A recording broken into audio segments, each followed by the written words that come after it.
NAMPO Harvest Day is one of the largest agricultural exhibitions in the Southern Hemisphere, and it takes place annually. And Hyundai, who are attending the expo, have made a commitment to give back to the local community and something special.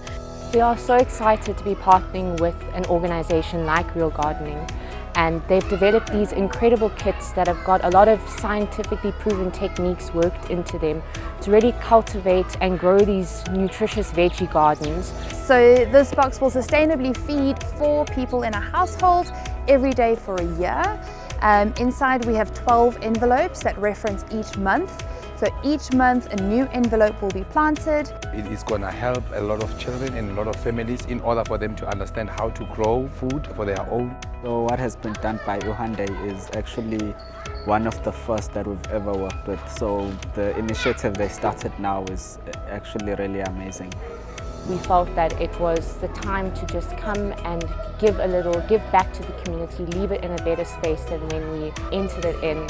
Thanks to Hyundai and Real Gardening, these small boxes will make a big impact, allowing communities to flourish and become self-sustaining ecosystems that will assist in creating food security at a household level in every household.